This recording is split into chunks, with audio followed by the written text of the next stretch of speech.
ವಿದ್ಯಾಗಣಕ international YouTube ಚಾನಲ್ಗೆ ಸ್ವಾಗತ. ನಾನು ಶಂಕರ್ ಹೆತ್ತೂರ್. ಪ್ರಾಜೆಕ್ಟ್ ಫೈರ್ ವಾಲ್ ಬಗ್ಗೆ ನಿಮಗೆ ಹಿಂದಿನ ವಿಡಿಯೋಗಳಲ್ಲೂ ಚರ್ಚೆ ಮಾಡಿದ್ವಿ.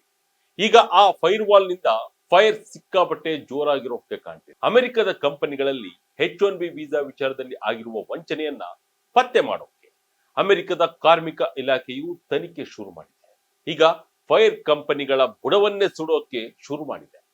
ಈಗಾಗಲೇ ಸುಮಾರು 200 ತನಿಖೆಗಳು ಒಟ್ಟೊಟ್ಟಿಗೆ ಶುರುವಾಗಿದೆ. ಅಂದಹಾಗೆ ಯಾರೋ ಬಂದು ತಮ್ಮ ಕಂಪನಿಯಲ್ಲಿ ಫ್ರಾಡ್ ಆಗಿದೆ ಅಂತ ಕಂಪ್ಲೇಂಟ್ ಕೊಡೋರಿಗೂ ಡಿಪಾರ್ಟ್ಮೆಂಟ್ ಆಫ್ ಲೇಬರ್ ಕಾಯ್ತಿಲ್ಲ. ಪ್ರಾಜೆಕ್ಟ್ ಫೈರ್ ವಾಲ್ ಮೂಲಕ ಸ್ವತಂತ್ರವಾಗಿ ತನಿಖೆಯನ್ನ ಮುನ್ನಡೆಸುತ್ತಿದೆ. ಇದರಿಂದ ಯಾರಿಗೆ ಹೇಗೆಲ್ಲ ಸಮಸ್ಯೆ ಆಗಬಹುದು, ಕಂಪನಿಗಳ ಮೇಲೆ ಆಗುವ ಎಫೆಕ್ಟ್ ಏನು, ಎಲ್ಲದರ ಬಗ್ಗೆ ವಿವರ ಇಲ್ಲಿದೆ. US ಕಂಪನಿಗಳ ಬುಡಕ್ಕೆ ಫೈರ್ ವಾಲ್, H1B ವೀಸಾ ವಂಚನೆಯ ತನಿಖೆ ಚುರುಕು. ಈಗ ಅಮೆರಿಕದ ಕಾರ್ಮಿಕ ಇಲಾಖೆ ಸ್ವತಃ ಕಂಪನಿಗಳ ಒಳಗೆ ನುಗ್ಗಿ H1B ವೀಸಾ ಬಗ್ಗೆ ತಪಾಸಣೆ ನಡೆಸೋಕೆ ಶುರು ಮಾಡಿದೆ. ಬ್ಲೂಮ್ಬರ್ಗ್ ವರದಿಯ ಪ್ರಕಾರ H1Bಗೆ ಸಂಬಂಧಿಸಿದಂತೆ ಈಗಾಗಲೇ ಸುಮಾರು 200 ತನಿಖೆಗಳನ್ನು ನಡೆಸಲಾಗ್ತಿದೆ. ಕಂಪ್ಲೇಂಟ್ ಬಂದರೆ ಮಾತ್ರನೇ ಸರ್ಕಾರದ ಇಲಾಖೆಯು ತನಿಖೆ ಮಾಡೋದು ಅನ್ನುವಂತಹ ಶಿಷ್ಟಾಚಾರಗಳನ್ನೆಲ್ಲ ಬದಿಗೊತ್ತಿ ತನಿಖೆ ನಡೆಸೋಕೆ ಪ್ರಾಜೆಕ್ಟ್ ಫೈರ್ ವಾಲ್ ಸಹಾಯ ಮಾಡ್ತಿದೆ. H1B ವೀಸಾ ನಿಯಮಗಳ ಉಲ್ಲಂಘನೆಯನ್ನ ತಡೆಯೋ ಉದ್ದೇಶದಿಂದನೇ US ನ department of labour project fire wall ಅನ್ನ ಜಾರಿಗೆ ತಂದಿದೆ.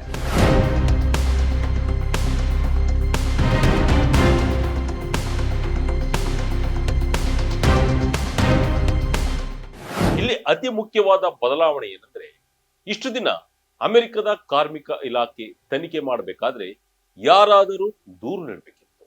ಅಂದರೆ ಉದ್ಯೋಗಿಗೆ ಅನ್ಯಾಯವಾದಾಗ ಅವರು ದೂರು ನೀಡಿದರೆ ಮಾತ್ರ ಸರ್ಕಾರ ಆಕ್ಷನ್ ತೆಗೆದುಕೊಳ್ತಿದೆ. ಆದರೆ ಈಗ ಫೈರ್ ವಾಲ್ ಎಲ್ಲವನ್ನು ಬದಲಿಸಿದೆ.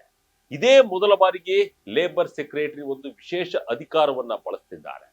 ಇದರ ಪ್ರಕಾರ ಯಾವುದೇ ದೂರು ಇಲ್ಲದಿದ್ದರೂ ಸರ್ಕಾರವೇ ನೇರವಾಗಿ ಕಂಪನಿಗಳ ಮೇಲೆ ಮುಂಜಾಗೃತ ಕ್ರಮವಾಗಿ ತಪಾಸಣೆಗಳನ್ನು ನಡೆಸಬಹುದು.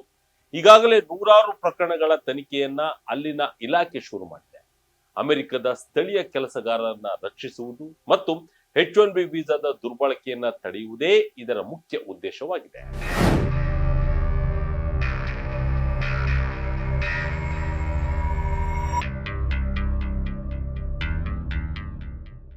ಈ ಕಠಿಣ ಕ್ರಮಗಳ ಹಿಂದಿರುವ ಪ್ರಮುಖ ಕಾರಣ ಅಲ್ಲಿನ ರಾಜಕೀಯ ಬದಲಾವಣೆ. ಅಮೆರಿಕದ ಲೇಬರ್ ಸೆಕ್ರೆಟರಿ ಲೋರಿ ಚಾವೇಜ್ ಡ್ಯುರೇಮರ್ ಮತ್ತು ಅವರ ಇಲಾಖೆಯ ಈಗ ಸೋಷಿಯಲ್ ಮೀಡಿಯಾದಲ್ಲಿ ಬಹಳ ಸಕ್ರಿಯವಾಗಿದೆ.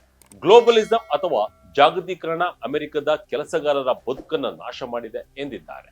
ಹಾಗೆ ಇತ್ತೀಚೆಗೆ ಎಕ್ಸ್ ನಲ್ಲಿ ಹಾಕಿರುವ ಪೋಸ್ಟ್ ನಲ್ಲಿ ಅವರು ಅಧ್ಯಕ್ಷ ಡೊನಾಲ್ಡ್ ಟ್ರಂಪ್ ರವರು ಇತಿಹಾಸದಲ್ಲೇ ಅತ್ಯುತ್ತಮ ಕ್ಯಾಬಿನೆಟ್ ನಿರ್ಮಿಸಿದ್ದಾರೆ ಮತ್ತು ಅವರ ವಿಷಯದಲ್ಲಿ ಕೆಲಸ ಮಾಡುವುದು ಗೌರವದ ವಿಷಯ ಎಂದು ಹೇಳಿದ್ದಾರೆ.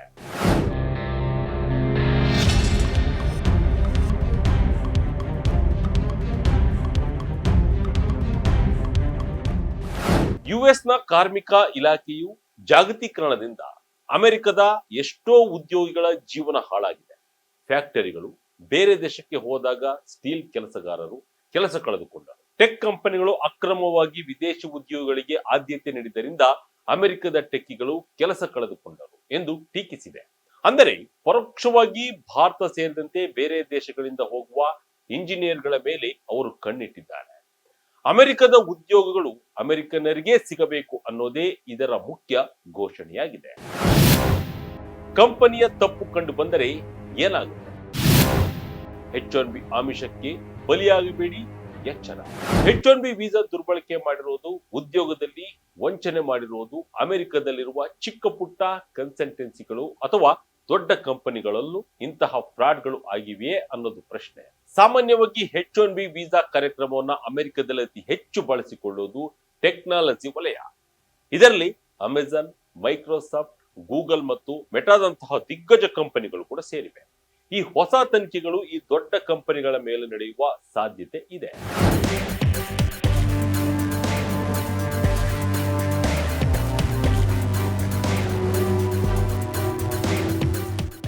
ಕೇವಲ IT ಮಾತ್ರವಲ್ಲ, ಮ್ಯಾನುಫ್ಯಾಕ್ಚರಿಂಗ್, ಹೆಲ್ತ್ ಕೇರ್, ಫೈನಾನ್ಸ್ ಮತ್ತು ಶಿಕ್ಷಣ ಕ್ಷೇತ್ರಗಳಲ್ಲೂ ವಿದೇಶಿ ನೌಕರರನ್ನ ನೇಮಿಸಿಕೊಳ್ಳಲಾಗುತ್ತದೆ. ಹಾಗಾಗಿ ಈ ಪ್ರಾಜೆಕ್ಟ್ ಫೈರ್ ವಾಲ್ ಬಿಸಿ ಎಲ್ಲರಿಗೂ ತಟ್ಟಲಿದೆ. ಕಂಪನಿಗಳು ಈಗ ತಮ್ಮ ಪಬ್ಲಿಕ್ ಆಕ್ಸೆಸ್ ಫೈಲ್ಸ್ ಅನ್ನ ಎಡಿಟ್ ಮಾಡಿಕೊಳ್ಳುತ್ತಿದ್ದಾರೆ. ಅಂದರೆ ಸರ್ಕಾರ ಯಾವಾಗ ಬೇಕಾದರೂ ಬಂದು ಡಾಕ್ಯುಮೆಂಟ್ಸ್ ಕೇಳಬಹುದು ಎಂದು ಕಂಪನಿಗಳು ಈಗಾಗಲೇ ಎಚ್ಚೆತ್ತುಕೊಂಡಿವೆ. ಕಾರ್ಮಿಕ ಇಲಾಖೆಯ ಅಧಿಕಾರಿಗಳು ತನಿಖೆಗೆ ಬಂದಾಗ ಮುಖ್ಯವಾಗಿ ವೇತನ, ಜಾಬ್ ಡ್ಯೂಟೀಸ್ ಬಗ್ಗೆ ವಿವರಗಳನ್ನ ಕೇಳುತ್ತಾರೆ. ಕಂಪನಿಯು ಸರ್ಕಾರಕ್ಕೆ ಸಲ್ಲಿಸಿದ್ದ ಫೈಲ್ನಲ್ಲಿ ಎಷ್ಟು ಸಂಬಳ ಕೊಡುತ್ತೇವೆ ಎಂದು ಹೇಳಿತ್ತು, ಅಷ್ಟೇ ಸಂಬಳವನ್ನ H1B ಉದ್ಯೋಗಿಗೆ ಕೊಡುತ್ತಿದ್ದಾರಾ ಇಲ್ಲವಾ ಅಂತ ಪರಿಶೀಲಿಸಲಾಗುತ್ತೆ. ಹಾಗೆ ಸರ್ಕಾರಕ್ಕೆ ಹೇಳಿರುವ ಉದ್ಯೋಗದ ಜವಾಬ್ದಾರಿಗೂ ಆ ಉದ್ಯೋಗಿ ನಿಜವಾಗಿಯೂ ಮಾಡುತ್ತಿರುವ ಕೆಲಸವನ್ನ ಹೋಲಿಕೆ ಇದೆಯಾ ಅನ್ನೋದನ್ನ ಚೆಕ್ ಮಾಡಲಾಗುತ್ತೆ. ಉದಾಹರಣೆಗೆ ಸ್ಪೆಷಲಿಸ್ಟ್ ರೋಲ್ ಅಂತ ವೀಸಾ ತಗೊಂಡು ಅವರಿಂದ ಸಾಧಾರಣ ಕೆಲಸ ಮಾಡಿಸುತ್ತಿದ್ದರೆ ಅದು ಕಾನೂನು ಉಲ್ಲಂಘನೆ ಆಗುತ್ತೆ.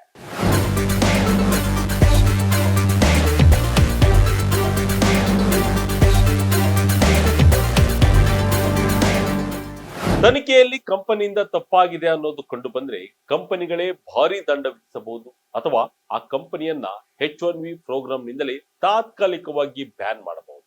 ಇದು ಆ ಕಂಪನಿಯಲ್ಲಿ ಕೆಲಸ ಮಾಡುವ ವಿದೇಶಿ ನೌಕರರಿಗೆ ದೊಡ್ಡ ಹೊಡೆತ ಕೊಡಲಿದೆ. ಇನ್ನು ವಿಷಯ ಅಷ್ಟಕ್ಕೆ ಮುಗಿಯಲಿಲ್ಲ. ಲೇಬರ್ ಡಿಪಾರ್ಟ್ಮೆಂಟ್ ಜೊತೆಗೆ ಅಮೆರಿಕದ ಪೌರತ್ವ ಮತ್ತು ವಲಸೆ ಸೇವೆಗಳ ಫ್ರಾಡ್ ಯೂನಿಟ್ ಕೂಡ 1 ವರ್ಷದಲ್ಲಿ ವರ್ಕ್ ಪ್ಲೇಸ್ ವಿಸಿಟ್ ಕ್ರಮವನ್ನ ಹೆಚ್ಚು ಮಾಡಿದೆ.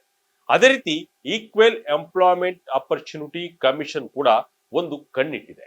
ಅಮೆರಿಕದ ಪ್ರಜೆಗಳನ್ನ ಬಿಟ್ಟು ವಿದೇಶಿ ನೌಕರರನ್ನ ನೇಮಿಸಿಕೊಳ್ಳುವಾಗ ತಾರತಮ್ಯ ಮಾಡಲಾಗ್ತಿದ್ಯಾ ಅನ್ನೋದನ್ನ ಪರಿಶೀಲಿಸಲಾಗ್ತಿದೆ. ಅಂದರೆ ಈಗ ನಿಯಮಗಳು ಇನ್ನಷ್ಟು ಸ್ಟ್ರಿಕ್ಟ್ ಆಗ್ತಿವೆ.